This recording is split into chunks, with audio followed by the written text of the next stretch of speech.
Hi everyone, hope you are doing well from wherever you're watching this channel, depending on your time zone. Now, after regarding Gachagua's intimidation on Governor Sakaja failed totally, he's now deploying a new strategy by trying to incite few UDA MCAs within Nairobi against Governor Sakaja. And these MCAs are claiming that Sakaja is working with the Azimio MCAs when it comes to appointment and vetting of specific people into the county office. And I ask myself one question: between Governor Sakaja and the MCAs, who has the power to vet these CECs? Is it the MCAs or the governor?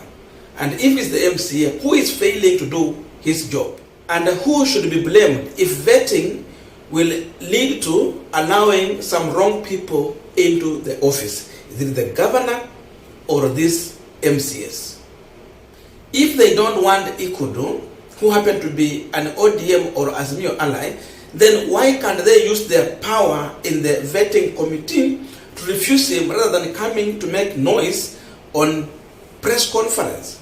Have they been defeated to do their job, specifically in where they are supposed to do that job? Because coming to the media cannot help anything. They have to sit in that meeting and make a decision where the decision should be made rightfully. Because coming to social media, it means they are failing to do their job. And here is just a PR exercise they are trying to do. Na kama anasema alichaguliwa na watu wa Nairobi, tunaweza muomba awachane na bendera yetu, arudi kwa kiwanja, achaguliwe sasa. What we are calling you here today is that we want to express our displeasure and we want to send a message to the people of Nairobi that what has been happening in this county in the appointment is not acceptable, and it does not represent the aspirations and the manifesto of Kenya Kwanza. We saw yesterday during the vetting that one Lucky Okudo was being vetted for chief officer. Lucky Okudo is somebody who was seen on live television snatching people's phones in the bomas of Kenya. A very critical time that this country would have sunk into chaos and into anarchy.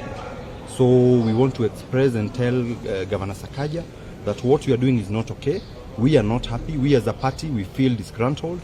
And the hustlers of this country, the people who went out of their way to fight for this party, are not happy. We are their representatives, and they are telling us to come here and tell them what you are doing is not okay, and we will no longer take it lying down. Yeah. So the bone of contention is just Lucky Okudo or be something else the governor will do? Not really. Not just that, is because that is the last straw in the camel's back. What you are saying is that we need a more consultative approach in the management of Nairobi, so that we are all able to deliver the manifesto.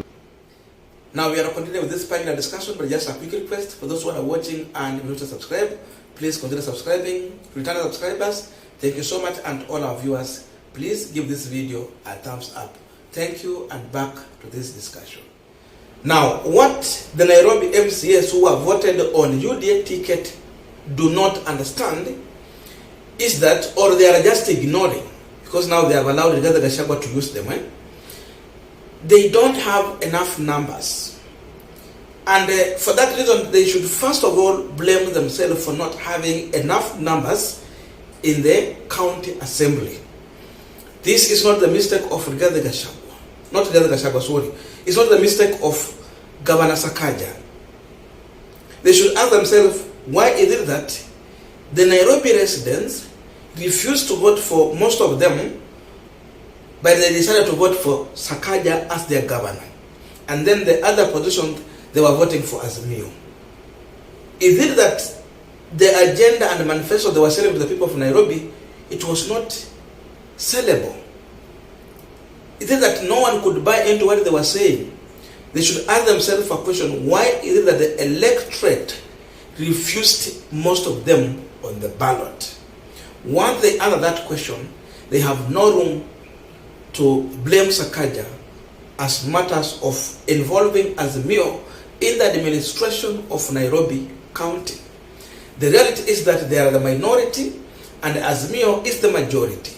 So you cannot refuse to involve the majority in the running of the city county, Sakaja, in his own wisdom, he has to incorporate Azimio for successful running of Nairobi County.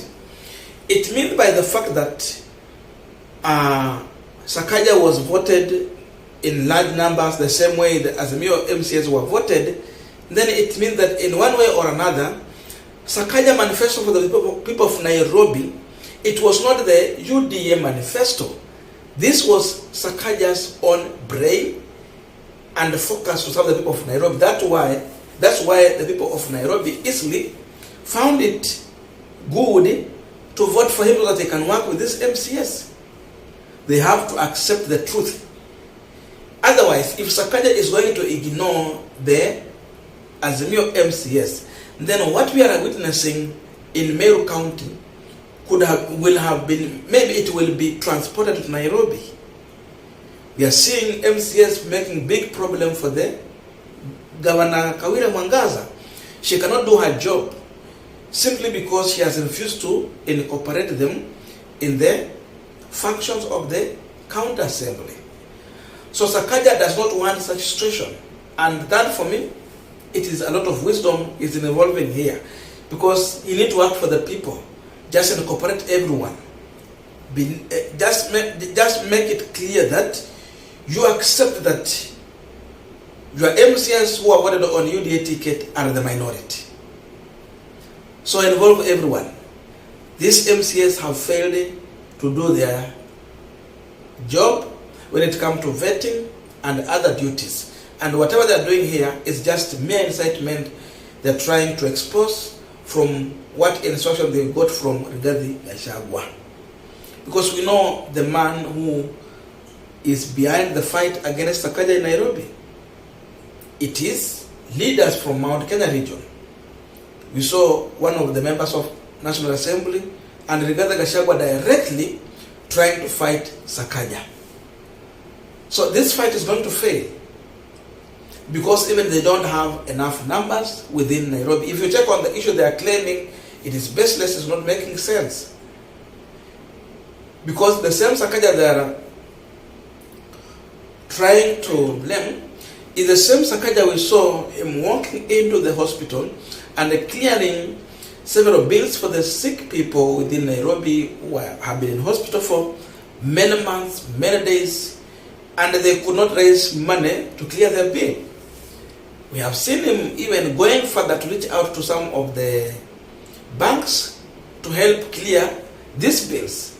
That's the same government that trying to intimidate and frustrate. People will not allow it to happen. It might not work for these MCAs. They are really fighting a war that will maybe lead them to losing their re-election in the near future.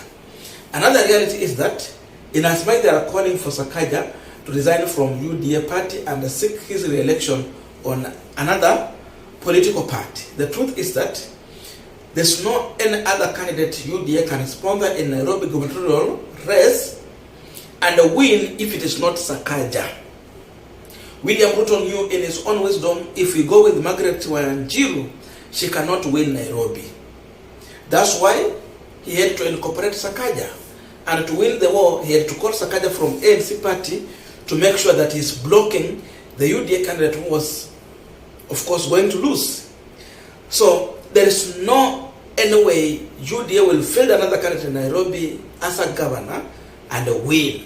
Because of that, Sakaja is the only disputed candidate for UDA party. They will not win this war. They are wasting their time. If Sakaja will try to resign and go to Azimio, he will still win. And in fact, he's going to attract sympathy. And because of sympathy, he will win with majority numbers. Because of this, even William Ruto himself cannot allow it to happen. Gachagua will be told off to stop the shenanigans. And in fact, the good thing is that Sakaja decided to ignore regarding Gachagua. And by ignoring him, Gachagua seemingly is looking like a tribal leader who has failed totally, and they cannot have voice in Nairobi. Before he talk about Sakaja and the running of Nairobi County, he should ask himself how many MCAs did him as UDA deputy party leader gave to Sakaja to help him run the Nairobi affairs. Once he answered that question, then he have no room to claim anything or blame Sakaja or even try that intimidation line, because it will not work. It cannot work at all. So Sakaja is here to stay. Let them try to look for another way to work with Sakaja, but intimidation is not the way to go. It will never work. It has never worked.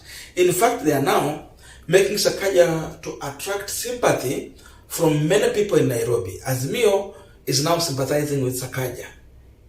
This war is meant to build and strengthen Sakaja political influence within Nairobi and even entire country. Because now everyone is now in defense of Sakaja, in as much we will see MCAs and the tribal deputy president trying to intimidate Sakaja. So they will never win the war, but the people are going to win because Sakaja will be vindicated as a man who is there to work for the common mwananchi.